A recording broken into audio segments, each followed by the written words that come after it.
Welcome to the Gur in Fangirl podcast, a podcast where we discuss pop culture and fandom. Each episode, we talk with celebrities, fans, and creators about their work in the media that inspires them.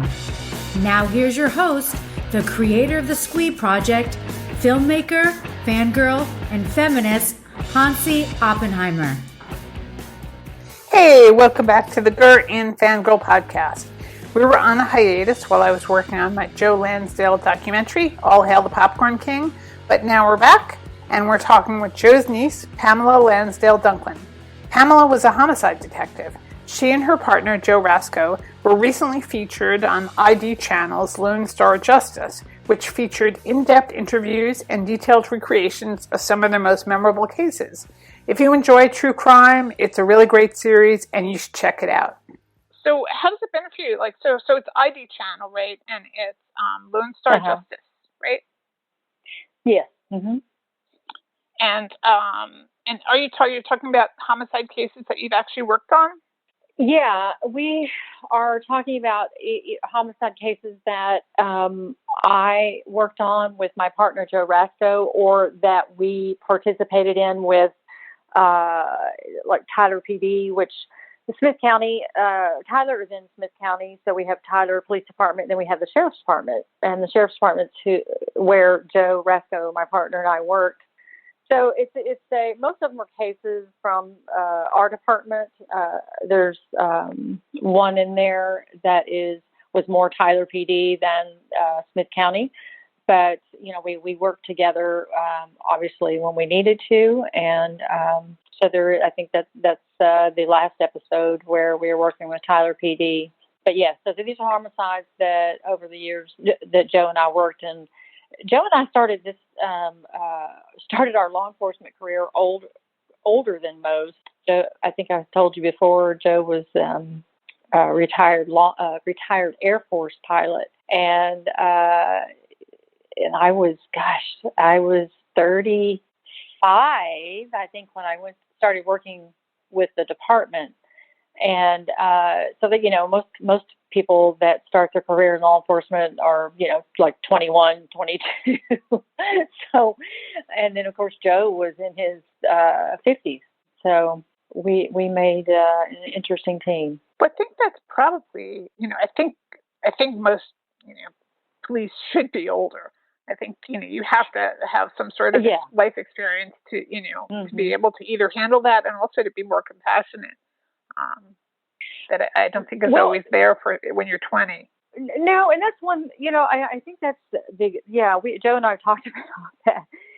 That was actually a good thing being older, because we had lived some life and had some life experiences that we were able to deal with people, I think, in a different way than, our younger counterparts, and which, just life experience in general prepared us to, I think, work in a different way, and maybe a more efficient and empathetic way than maybe our 21-year-old counterparts. So yeah. So was that a second career for you? Yeah, it really was. I was single at the time. It's a whole different place in my life. And when I met my husband, and I tell that story to tell you this story. This is really how I got involved in law enforcement. At the time, his mother has since passed, but at the time she was married to a retired Houston PD officer, and he would tell me about his experiences, and I thought it was interesting. And he said, you would make a really good police officer. I'm like, yeah, right. But it was interesting. I thought, what? Because I'm one of those people who, you hear people that like to stay inside their box. I'm the person that gets on top of the box and then jumps. And so I decided I would go to the academy at night. I'd work during the day in my medical job, and at the time, I had given birth to a son. He was 8 months old, and so I went to the academy at night, while my husband took care of the twins and an 8-month-old baby. And I never planned to do it full time.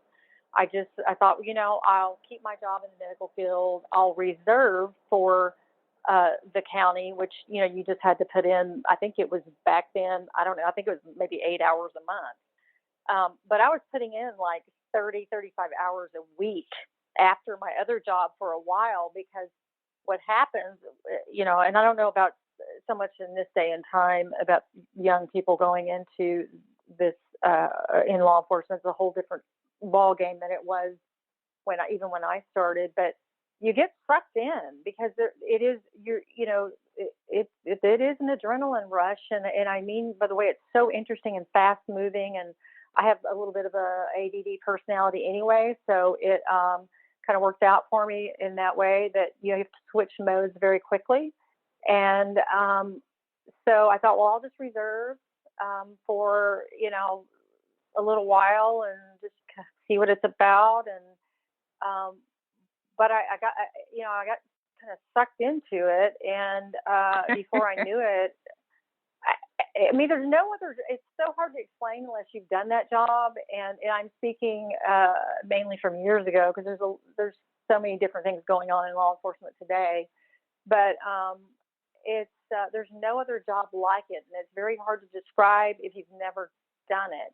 And before I knew it, the captain at the time offered me a job. I think my daughters were at that time in high school, and I said, no, I really don't want to miss anything that they're doing in high school at this moment. So I turned them down. And then later he asked me again once they graduated. So I went to work for the Smith County Sheriff's Department in 1999. And I worked in dispatch, and then moved to, I really have an unusual career in law enforcement, because you usually stay in, certain places like patrol for a while before you're moved. But I think, as the sheriff said, sometimes you just need to move people quickly if you need someone in certain departments, or it's just unusual. So I was in dispatch for about a year, and then after that, I went to patrol, and very, very short time on patrol, and then they moved me to the civil division, which I hated. And then that was 2001. And then in 2002, they moved me to the homicide division. So my career just like really quickly, and that was very, uncommon. But, and then that's when I partnered up with Joe Rasto, who's just a phenomenal human being to begin with. And he was my teacher. And so my mentor, and they're like, okay, here's Pamela, do what you can, make her into a good homicide detective. And so I followed Joe around like a little duck, and as a matter of fact, it's kind of funny. They in episode four of our show is about one of my very first cases as lead, and it turned out to be just this huge case, and I ended up having 5 capital murder suspects, and had to travel out of the state. And I'm like, okay, Joe, let's go. And they're like, no, Joe can't go. And I'm like, what? Well, what? So it was, so it was pretty interesting. But I've enjoyed doing the series. I will say at first I was pretty apprehensive because I didn't really know what to expect. And Julie and Seth Jarrett with Jarrett Creative as a production company, and they were very persuasive, and they've done a lot of different series and episodes, which actually that's how we got involved in this, is that Joe and former Sheriff J.B. Smith, who's in Lone Star Justice with me, they had done a segment for one of Jarrett Creative's, I think it was Homicide for the Holidays on the Oxygen channel. So that's how they met. And they liked Joe and JB so well that they contacted them again.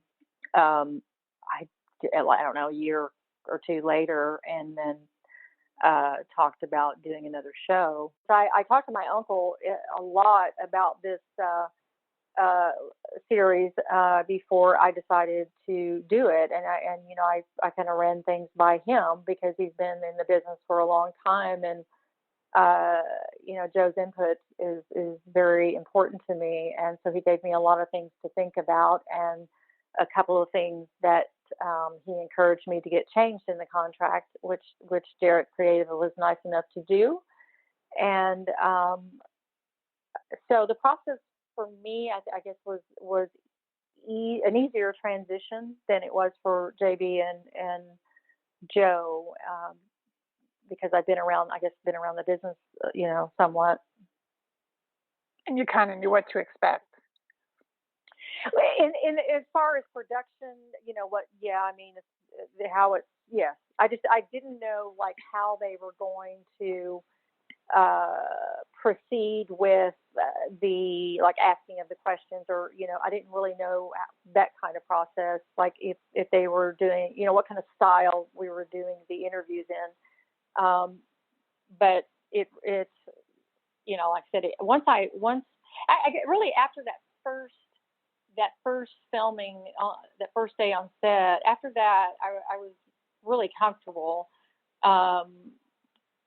talking about the cases and with the cast and crew. The crew that was there. And sometimes some of those people would change, but they made the process very easy. And if there was anything that we were uncomfortable with, they said, okay, just don't do it, or we'll change it. And so there were a few times I just said, you know what, I can't talk about that, and or a part of a particular homicide. I would get to a point, sure. And it just, emotion came up unexpectedly, and I'm like, I can go no further with that. So yeah. And then there's some of them on video on demand. I think they're sure. sort of all over the place now. Yeah, I know a lot of women who are into true crime. So, yeah. I've done panels on, women who watch a lot of true crime.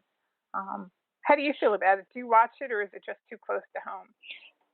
Well, and that's one of the things when we were discussing with Investigation Discovery, they said their biggest audience, as you just said, is women. And of course, I'm on the other side of that, having done that job. So the answer is no, I don't and didn't watch those shows or shows like mine because I thought when you've done it, me personally, I knew cops that I worked with that did watch shows like that, but when I didn't, since I did it all day long, I didn't want to come home and see it sure. again.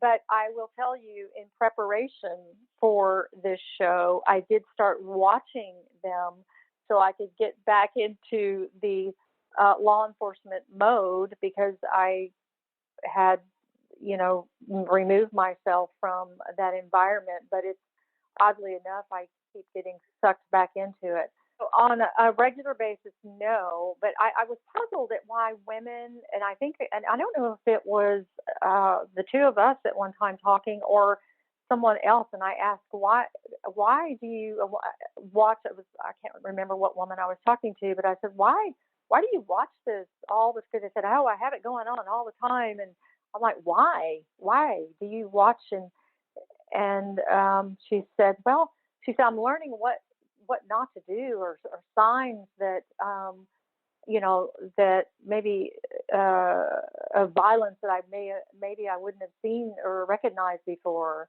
I'm like, oh, okay. Well, that's an interesting thought. Yeah, I think the panel we did, we decided it was somewhere between that and morbid curiosity.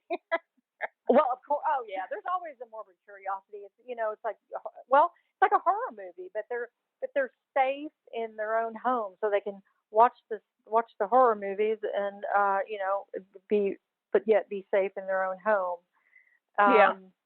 Yeah. Yeah, I think everybody is curious about human nature, and these shows, gosh, the audiences, they're huge, and there's so many. There's so many of these shows. I mean, they just churn them out like crazy, and they have large audiences. So, but since I did that job, initially I was telling Jerry Creative when they were approaching us about the show, I'm like, I don't get it. Why do you want to do the show? I don't get it. And then who wants to listen to three geriatric people talk about their careers, and I said, I just don't get it. And then, so when I saw the first advertisement, I'm like, oh, okay, I get it now.